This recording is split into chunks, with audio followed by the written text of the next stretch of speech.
Hi friends, ഞാൻ Aneesh ഉദനുകാരൻ inverter care Payyanur. നമ്മുടെ പുതിയ വീഡിയോയിലേക്ക് എല്ലാവർക്കും സ്വാഗതം. ഇന്നത്തെ വീഡിയോ എന്ന് പറയുന്നത് നമ്മുടെ ലാസ്റ്റ് വീഡിയോ ആയ ഇൻവെർട്ടർ ബൈയിങ് ഗൈഡ് വീഡിയോയുടെ സെക്കൻഡ് പാർട്ട് എന്ന രീതിയിൽ നമ്മൾ ഈ വീഡിയോ ഒന്ന് ചെയ്യാൻ പോകുന്നത്. അതായത് ആ വീഡിയോ 19,000 ആൾക്കാരുടെ മുകളിൽ ഇപ്പം വ്യൂ ചെയ്തിട്ടുണ്ട്. ഒത്തിരി കമൻസ് ഒത്തിരി ലൈക്സും നമുക്ക് ആ വീഡിയോയിൽ കിട്ടിയിട്ടുണ്ട്.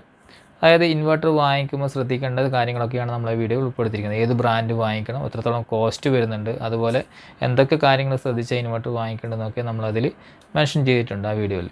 അതുപോലെ ആ വീഡിയോ കാണാത്ത ആൾക്കാരുണ്ടെങ്കിൽ ഡിസ്ക്രിപ്ഷനിൽ നമ്മൾ ഉൾപ്പെടുത്തിയിട്ടുണ്ട്, ആ വീഡിയോ കാണാവുന്നത്. ഇൻവെർട്ടർ വാങ്ങിക്കുന്ന ആൾക്കാർക്ക് ഏറെ ഉപകാരപ്പെടുന്നൊരു വീഡിയോ ആയിരിക്കും. എൻ്റെ വീഡിയോ ലിങ്ക് ഡിസ്ക്രിപ്ഷനിൽ രേഖപ്പെടുത്തിയിട്ടുണ്ട്. ഈ സെക്കൻഡ് വീഡിയോ ചെയ്യാനുള്ള മെയിൻ റീസൺ എന്താണെന്ന് വെച്ചാൽ, നമ്മൾ ഇൻവെർട്ടറും ബാറ്ററിയും നമ്മൾ ഈ ഹൗസ് വയറിങ്ങിലോട്ട് ഇൻസ്റ്റലേഷൻ ചെയ്യുന്ന ടൈമിൽ ശ്രദ്ധിക്കേണ്ട ഇമ്പോർട്ടൻ്റ് ആയ കുറച്ച് കാര്യങ്ങളാണ് ഇന്നത്തെ വീഡിയോയിൽ നമ്മൾ ഉൾപ്പെടുത്തിയിരിക്കുന്നത്. അതായത് നമ്മളുടെ പഴയതായാലും പുതിയതായാലും ഇൻവെർട്ടർ വയറിങ് ചെയ്തു വെച്ച വീടായാലും ഇത്തരം വീടുകളിൽ എങ്ങനെയുള്ള വീടുകളിലായാലും നമ്മൾ ഇൻവെർട്ടർ ഫിറ്റ് ചെയ്യുമ്പോൾ ശ്രദ്ധിക്കേണ്ട കാര്യങ്ങളാണ് ഈ വീഡിയോ ഉൾപ്പെടുത്തിയിരിക്കുന്നത്. കാരണം ഇൻവെർട്ടർ നല്ലൊരു ക്വാളിറ്റിയുള്ള ഇൻവെർട്ടർ ബാറ്ററിയും വാങ്ങിക്കുന്നതോടൊപ്പം തന്നെ അത് ഇൻസ്റ്റലേഷൻ ചെയ്യുന്നതിൻ്റെ ക്വാളിറ്റിയും നമ്മളുടെ ഇതിൻ്റെ ഇൻവെർട്ടറിൻ്റെയും ബാറ്ററിയും ലൈഫിനെ ബാധിക്കുന്നതാണ്. അപ്പോൾ വീഡിയോ പൂർണ്ണമായും കാണുക. ഇൻവെർട്ടർ ബാറ്ററി വാങ്ങാൻ പോകുന്ന ആൾക്കാർക്ക് അതുപോലെ വാങ്ങിയ ആൾക്കാർക്കും ഏറെ ഉപകാരപ്പെടുന്നൊരു വീഡിയോ ആണ്. അപ്പോൾ വീഡിയോ പൂർണ്ണമായും കാണുക. ഇമ്പോർട്ടൻ്റ് ആയ കാര്യം തന്നെ നമുക്ക് ആദ്യം പറഞ്ഞേക്കാം. അതായത് ഇൻവെർട്ടർ ഹൗസ് വയറിങ്ങിലോട്ട് ഇൻവെർട്ടർ കണക്ട് ചെയ്യുമ്പം നമ്മൾ ആദ്യം ശ്രദ്ധിക്കേണ്ട ഒരു കാര്യം എന്ന് പറഞ്ഞാൽ എഫിഷ്യൻ്റായ ഒരു ടെക്നീഷ്യൻ്റെ സഹായത്തോടു കൂടി മാത്രം നമ്മൾ ഈ വർക്ക് ചെയ്യുക. അതായത് നല്ല എക്സ്പീരിയൻസ് ഉള്ള ഒരു വയർമാൻ ലൈസൻസ് ഉള്ള ഒരു ടെക്നീഷ്യനെ കൊണ്ട് തന്നെ ഈ വർക്ക് ചെയ്യിക്കാൻ പ്രത്യേകം ശ്രദ്ധിക്കുക. ഒത്തിരി പഴയ വീടൊക്കെ ആണെങ്കിൽ. പുതിയ വീടുകളിലൊക്കെ നമ്മളുടെ പ്ലഗ് ആൻഡ് പ്ലേ ഡിവൈസുകൾ ടൈപ്പിലാണ് ചെയ്തു വെച്ചെങ്കിൽ അത് നമുക്ക് ഒരു സിമ്പിളായി ചെയ്യാവുന്നതിൽ അതിൽ വിഷയമല്ല. പഴയ വീട് ഇൻവെർട്ടർ വയറിംഗ് ഇല്ലാതൊരു വീട്ടിലാണ് നിങ്ങൾ ഫിറ്റ് ചെയ്യുന്നതെങ്കിൽ അത് അത്യാവശ്യം വയറിംഗ് ലൈസൻസ് ഉള്ള ഒരാളെ കൊണ്ട് തന്നെ ചെയ്യിക്കാൻ പ്രത്യേകം. ഇൻവെർട്ടർ വാങ്ങാൻ പോകുന്ന ആൾക്കാരുടെ ഏറ്റവും വലിയ സംശയമായിട്ട് എനിക്ക് തോന്നിയിരിക്കുന്ന ഒരു കാര്യമാണ്. മിക്ക ആൾക്കാരും നമ്മൾ നേരിട്ട് ചോദിക്കുന്നതാണ്. എൻ്റെ വീട് കുറച്ച് പഴയ വീടാണ്, ഒത്തിരി ഓൾഡ് വീടാണ്, ഫ്യൂസ് മാത്രമേ ഉള്ളൂ, ബ്രേക്കറോ കാര്യങ്ങളൊന്നുമില്ല, ഇൻവെർട്ടർ വയറിങ് ചെയ്തിട്ടുമില്ല. അപ്പോൾ ഇങ്ങനെയുള്ള വീടുകളിൽ ഇൻവെർട്ടർ ഫിറ്റ് ചെയ്യാൻ പറ്റുമോ എന്ന് പലരും ചോദിക്കുന്ന കാര്യമാണ്. അതിലൊരു ആൻസർ ആദ്യം തന്നെ തരാം. നമ്മൾ വീടിൻ്റെ പഴക്കം ഒരു വിഷയമല്ല. നമ്മൾ ഏത് വയറിങ്ങിലോട്ട് ഇൻവെർട്ടർ ഫിറ്റ് ചെയ്യാവുന്നതാണ്. അതിന് കുറച്ച് ഇമ്പോർട്ടൻ്റ് ആയ കാര്യങ്ങൾ ശ്രദ്ധിക്കണമെന്ന് മാത്രം. നമ്മൾ ഫ്യൂസോ ELCBയോ MCBയോ എന്ത് ഇല്ല വീടാണെങ്കിലും നമ്മൾ ഇൻവെർട്ടർ ഫിറ്റ് ചെയ്യുമ്പോൾ ആദ്യം ശ്രദ്ധിക്കേണ്ടത് നമ്മൾ ഇൻവെർട്ടർ കപ്പാസിറ്റിയുടെ ഒരു 1.5 മടങ്ങ് കൂടി മുകളിലോട്ട് കപ്പാസിറ്റിയുള്ള ഒരു ഉപകരണങ്ങളും ഇൻവെർട്ടർ വയറിങ്ങിൽ കണക്ട് ചെയ്യാതിരിക്കുക. അതാണ് ഇമ്പോർട്ടൻ്റ് ആയി ശ്രദ്ധിക്കേണ്ടത്. അതായത് നമ്മളിപ്പോൾ 1 കിലോ വാട്ട് അല്ല 1 kVA ഇൻവെർട്ടറാണ് നമ്മൾ 1000 വാട്ട്സ് ഇൻവെർട്ടറാണ് നമ്മൾ പർച്ചേസ് ചെയ്യുന്നതെങ്കിൽ ഒരു 1500 വാട്ട്സിന് മുകളിൽ ലോഡ് വരുന്ന ഉപകരണങ്ങൾ നമ്മൾ ഇൻവെർട്ടർ വയറിങ്ങിലോട്ട് കണക്ട് ചെയ്യാതിരിക്കുക. ഇതാണ് നമ്മൾ ആദ്യം ചെയ്യേണ്ടത്. അതായത് motor, washing machine, fridge, water heater അതുപോലെയുള്ള ലോഡുകൾ നമ്മൾ ഇൻവെർട്ടർ കണക്ഷന് പൂർണ്ണമായും ഡിസ്കണക്ട് ചെയ്യേണ്ടത് വളരെ അത്യാവശ്യമാണ്. എന്ത് വയറിംഗ് കോംപ്ലിക്കേഷൻ ഉണ്ടെങ്കിലും. ഇങ്ങനെ പറയാൻ കാരണം ചില വീടുകളിൽ ഇൻവെർട്ടർ വയറിങ് അതായത് ലൈറ്റ്, ഫാൻ, TV ഇങ്ങനെയുള്ള കോമൺ ലൈനിൽ തന്നെ ഫ്രിഡ്ജ്, മോട്ടർ, AC ഒക്കെ കണക്ട് ചെയ്തിട്ട് കാണാറുണ്ട്. അപ്പോൾ ഇത്തരം വീടുകളൊക്കെ ആണെങ്കിൽ എത്ര പഴക്കം അതിൽ വിഷയമല്ല, പുതിയ വീടുകളിലും അങ്ങനെ ചെയ്യുന്നുണ്ട്. അങ്ങനെയുള്ള വീടുകളിലാണെങ്കിൽ ഇൻവെർട്ടർ ഫിറ്റ് ചെയ്യുന്ന ടൈമിൽ ആ ടെക്നീഷ്യനെ കൊണ്ട് നിർബന്ധമായി റിമൂവ് ചെയ്യിക്കേണ്ട ലോഡുകൾ ഇതൊക്കെയാണ്. അതായത് നമ്മൾ 12 വോൾട്ട് ഇൻവെർട്ടേഴ്സാണ് പർച്ചേസ് ചെയ്യുന്നതെങ്കിൽ അതിൽ നിന്ന് റിമൂവ് ചെയ്യിക്കേണ്ട ലോഡുകൾ ഇതൊക്കെയാണ്. ഒന്ന്, വെള്ളത്തിൻ്റെ മോട്ടർ പൂർണ്ണമായി ഇൻവെർട്ടർ വയറിങ്ങിൽ നിന്ന് റിമൂവ് ചെയ്യിക്കേണ്ടത് അത്യാവശ്യമാണ്. അതുപോലെ ഫ്രിഡ്ജ്, നോർമൽ ഫ്രിഡ്ജ് ആണെങ്കിൽ ഇൻവെർട്ടർ വയറിങ്ങിൽ നിന്ന് പൂർണ്ണമായിട്ട് ഒഴിവാക്കുന്നതാണ് ഏറ്റവും നല്ലത്. അതുപോലെ തന്നെ ഒഴിവാക്കേണ്ട ഒരു കാര്യമാണ് AC, വാട്ടർ ഹീറ്റർ. ഈ 2 കാര്യങ്ങളും ഇൻവെർട്ടർ വയറിങ്ങിൽ നിന്ന് ഉറപ്പായിട്ടും റിമൂവ് ചെയ്യേണ്ട ഒരു കാര്യമാണ്. അതുപോലെ അടുക്കളയിൽ നമ്മൾ ഇൻഡക്ഷൻ കുക്കർ യൂസ് ചെയ്യുന്നുണ്ടാവും. അപ്പോൾ ഇൻഡക്ഷൻ കുക്കർ യൂസ് ചെയ്യാനും ഇൻവെർട്ടർ വയറിങ് ഒരു കാരണവശാലും ഉപയോഗിക്കാൻ പാടില്ല. അതായത് ഇൻവെർട്ടർ കണക്ട് ചെയ്യുന്ന വയറിങ്ങിലോട്ട് ഇത്തരം കാര്യങ്ങൾ കണക്റ്റ് ആവുന്നത് ഇൻവെർട്ടറിൻ്റെ ലൈഫിനെ ഉറപ്പായും ബാധിക്കും. കാരണം കറണ്ട് ഉള്ള സമയങ്ങളിൽ നമ്മൾ ഇൻവെർട്ടർ വർക്ക് ചെയ്യുന്നത് ഈ KSEB സപ്ലൈന ഈ ഇൻവെർട്ടറിൻ്റെ ഇൻറ്റേർണൽ വയറിങ് വഴി തന്നെയാണ് പുറത്തേക്ക് കൊടുക്കുന്നത്. അപ്പോൾ ഇൻറ്റേർണൽ വയറിംഗ് എന്ന് പറയുന്നത് വളരെ ചെറിയ വയറും അതിൽ റിലേസ്, കണക്റ്റേഴ്സൊക്കെ ഉൾപ്പെടുന്ന ഒരു വയറിംഗ് ആണ്.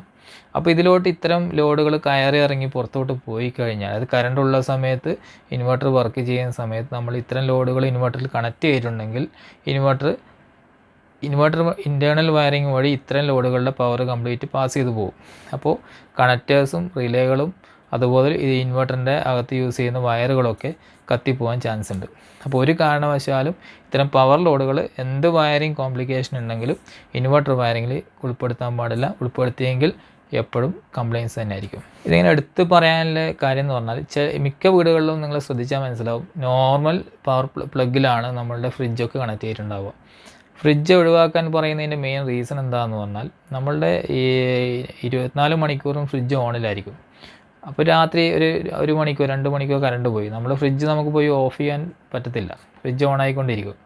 അപ്പോൾ സിംഗിൾ ബാറ്ററി ഇൻവെർട്ടറുകളിൽ നമ്മൾ ഫ്രിഡ്ജിൻ്റെ കംപ്രസർ ഓണാവുന്ന ടൈമിൽ ഒരു 3-4 ഫാനൊക്കെ നമ്മളുടെ ലോഡിൽ വർക്ക് ചെയ്യുന്നുണ്ടെങ്കിൽ ഈ ഫ്രിഡ്ജ് ഓണാവുന്ന ടൈമിൽ എന്ത് പറ്റും, ഇൻവെർട്ടർ ഓവർലോഡായിട്ട് ഓഫ് ആവും. അപ്പോൾ ഈ ഒരു പ്രശ്നം മെയിൻ ബാധിക്കാൻ കാരണമാവുന്നതുകൊണ്ടാണ് ഫ്രിഡ്ജ്, നോർമൽ ഫ്രിഡ്ജ് ഒരു കാരണവശാലും 12 വോൾട്ട് ഇൻവെർട്ടറുകളിൽ കണക്ട് ചെയ്യാതിരിക്കുക. നിങ്ങൾ 2 kV എബോവ് ഉള്ള ഇൻവെർട്ടറാണ് പർച്ചേസ് ചെയ്യുന്നതെങ്കിൽ, ഒരു 1.6 2 kV എബോവ് ഉള്ള ഇൻവെർട്ടറാണ് നിങ്ങൾ പർച്ചേസ് ചെയ്യുന്നതെങ്കിൽ ഫ്രിഡ്ജ് കണക്ട് ചെയ്യുക. അല്ലാത്ത കേസിൽ സിംഗിൾ ബാറ്ററി ഇൻവെർട്ടറുകളിൽ ഫ്രിഡ്ജ് കണക്ട് ചെയ്യാതിരിക്കുന്നതാണ് ഏറ്റവും നല്ലത്. അതുപോലെ ഇൻവെർട്ടർ വയറിങ്ങിൽ മസ്റ്റായി കണക്ട് ചെയ്യേണ്ട കുറച്ച് കാര്യങ്ങളും പറഞ്ഞുതരാം. ഇൻവെർട്ടർ വയറിങ്ങിൽ മസ്റ്റായി കണക്ട് ചെയ്യേണ്ട കാര്യങ്ങളാണ്. ഒന്ന്, മൊബൈൽ ചാർജിങ് പോയിൻറ്റുകൾ, നമ്മൾ യൂസ് ചെയ്യുന്ന മൊബൈൽ ചാർജിങ് പോയിൻറ്റുകളൊക്കെ ഇൻവെർട്ടർ വയറിങ്ങിൽ ഉണ്ടോ എന്നുള്ളത് കൺഫേം ചെയ്യുക. മൊബൈൽ ചാർജിങ് പോയിൻറ്റുകളൊക്കെ ഇൻവെർട്ടർ വയറിങ്ങിൽ ഉണ്ടോ കൺഫേം ചെയ്യുക. അതുപോലെ CCTV കാര്യങ്ങളൊക്കെ CCTV നെറ്റ്വർക്ക് മോഡം, നമ്മുടെ ഇൻ്റർനെറ്റിൻ്റെ മോഡം CCTV, ഈ രണ്ടുള്ള വീടുകളാണെങ്കിൽ ആ വയറിങ്ങിലോട്ട് ഇൻവെർട്ടർ മസ്റ്റായിട്ട് കണക്ട് ചെയ്യുക. കറണ്ട് പോയാലും നമ്മൾ ഇതൊക്കെ വർക്ക് ചെയ്യേണ്ടതാണ്. അപ്പോൾ സെപ്പറേറ്റ് ചെയ്ത വീടുകളിലാണെങ്കിൽ പോലും, ഇൻവെർട്ടർ വയറിങ് ചെയ്ത വീടുകളിലാണെങ്കിൽ പോലും ചിലപ്പോൾ ഇതൊക്കെ വിട്ടു പോകാറുണ്ട്. അപ്പോൾ ഇതും ഇൻവെർട്ടർ വയറിങ്ങിൽ കണക്ട് ചെയ്യാൻ പ്രത്യേകം ശ്രദ്ധിക്കുക. അതുപോലെ ഇൻവെർട്ടർ ഫിറ്റ് ചെയ്യുന്ന ടൈമിൽ ശ്രദ്ധിക്കേണ്ട ഒരു ഇമ്പോർട്ടൻ്റ് കാര്യമാണ്, ഇൻവെർട്ടർ ഒരു പ്ലഗ് ആൻഡ് പ്ലേ ടൈപ്പിൽ തന്നെ ഫിറ്റ് ചെയ്യുക. അതായത് എന്തെങ്കിലും ഒരു കാരണവശാൽ നമുക്ക് ഇൻവെർട്ടർ ലൈൻ മെയിൻ വയറിംഗ് നിന്ന് റിമൂവ് ചെയ്യണമെങ്കിൽ നമുക്കൊരു പ്ലഗ് ആൻഡ് പ്ലേ ടൈപ്പിൽ ചെയ്ത് കഴിഞ്ഞാൽ നമുക്ക് എന്തെങ്കിലും കാരണവശാൽ ഫ്ലോർ ക്ലീൻ ചെയ്യുക, അതുപോലെ ഇലക്ട്രിക്കൽ വർക്ക് എന്തെങ്കിലും നടക്കുന്ന ടൈമിലോ നമുക്ക് ഈ ഇൻവെർട്ടർ ലൈനിൽ നിന്ന് റിമൂവ് ചെയ്ത് വെക്കാൻ വേണ്ടി നമുക്ക് ഈ പ്ലഗ് ആൻഡ് പ്ലേ രീതിയിൽ ചെയ്താൽ ഉപകാരപ്പെടുന്നതാണ്. ഇപ്പോൾ ഇലക്ട്രീഷ്യനോട് തന്നെ പറഞ്ഞ് അതൊരു പ്ലഗ് ആൻഡ് പ്ലേ ടൈപ്പിൽ തന്നെ ചെയ്യിക്കാൻ പ്രത്യേകം ശ്രദ്ധിക്കുക. അതുപോലെ ശ്രദ്ധിക്കേണ്ട വേറൊരു കാര്യമാണ്, നമ്മളുടെ ഇൻവെർട്ടറിൽ എവിടെ ഫിറ്റ് ചെയ്യും. അപ്പോൾ പലരും ചോദിക്കുന്നൊരു കാര്യമാണ്, ഇൻവെർട്ടർ പുതിയ വയറിങ് ചെയ്യാതെ വീടൊക്കെ ചെയ്യുന്ന വീടുകളിൽ നമ്മൾ സ്റ്റെയർ കേസിന് താഴെയൊക്കെയാണ് പോയിൻ്റ് ഇട്ടിട്ടുണ്ടാവുക, അവിടെ നമ്മൾ ഫിറ്റ് ചെയ്യുന്നത്. പുതിയ വീടുകളിലൊക്കെയാണ് നിങ്ങൾ പവർ റൂം സെപ്പറേറ്റ് ഉണ്ടാക്കിയിട്ടുണ്ടാവും, അവിടെ ഫിറ്റ് ചെയ്യുന്നത്, അതൊന്നും നമുക്ക് വിഷയമല്ല. അപ്പോൾ നമ്മളുടെ ബെഡ്റൂമിനകത്ത് ഇൻവെർട്ടർ ഫിറ്റ് ചെയ്യാൻ പറ്റുമോ, അല്ലെങ്കിൽ ഒരാൾ കിടന്നുറങ്ങുന്നതിൻ്റെ സമീപത്തായിട്ട് ഇൻവെർട്ടർ ഫിറ്റ് ചെയ്യാൻ പറ്റുമോ എന്ന് പലരും ചോദിക്കാറുണ്ട്. നമ്മൾക്ക് യാതൊരു പ്രൊവിഷനും അവൈലബിൾ അല്ല എങ്കിൽ മാത്രമേ, വേറൊരു ഏരിയ എവിടെയും നമുക്കില്ല എന്ന് വന്നാൽ മാത്രമേ നമ്മൾ ഇൻവെർട്ടറുകൾ ബെഡ്റൂമിനകത്ത് ഫിറ്റ് ചെയ്യാൻ പാടുള്ളൂ.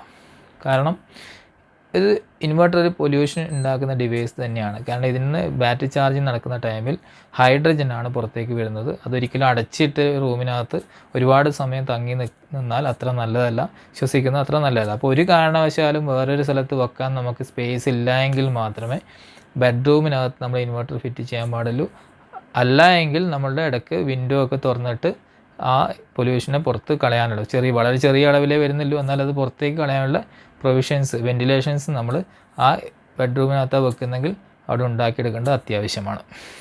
അതുപോലെ ബെഡ്റൂമിനകത്ത് വെക്കുമ്പോൾ നമ്മൾ ഇൻവെർട്ടർ ബാറ്ററികൾ, ഞാൻ ലാസ്റ്റ് വീഡിയോയിൽ ചെയ്ത പോലെ ലൈറ്റ്നിങ് ഉള്ള സമയത്ത് ഇൻവെർട്ടർ ബാറ്ററികൾക്ക് എന്തെങ്കിലും അപകടം വരുമോ എന്നൊരു വീഡിയോ ചെയ്തിട്ടുണ്ടായിരുന്നു.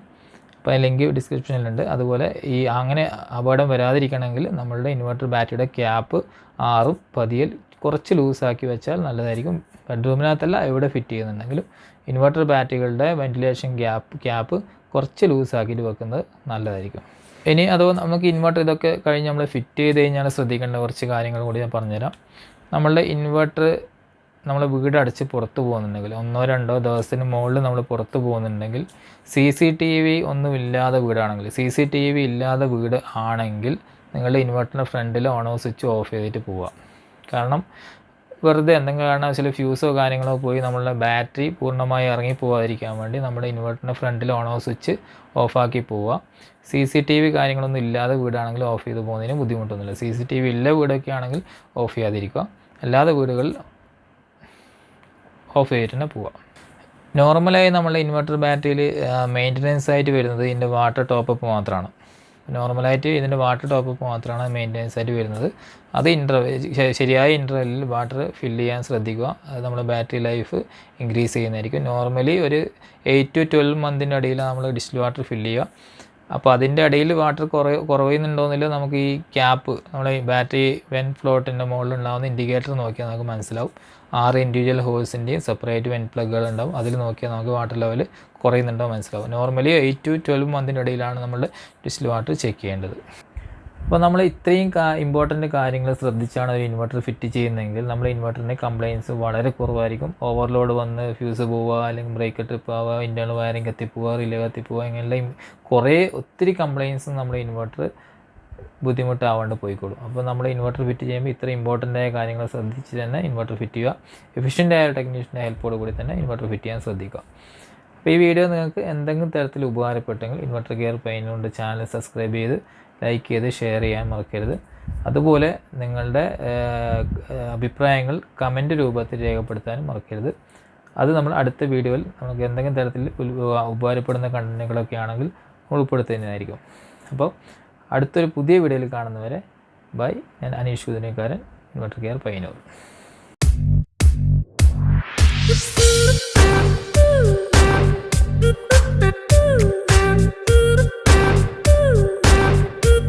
Thank you.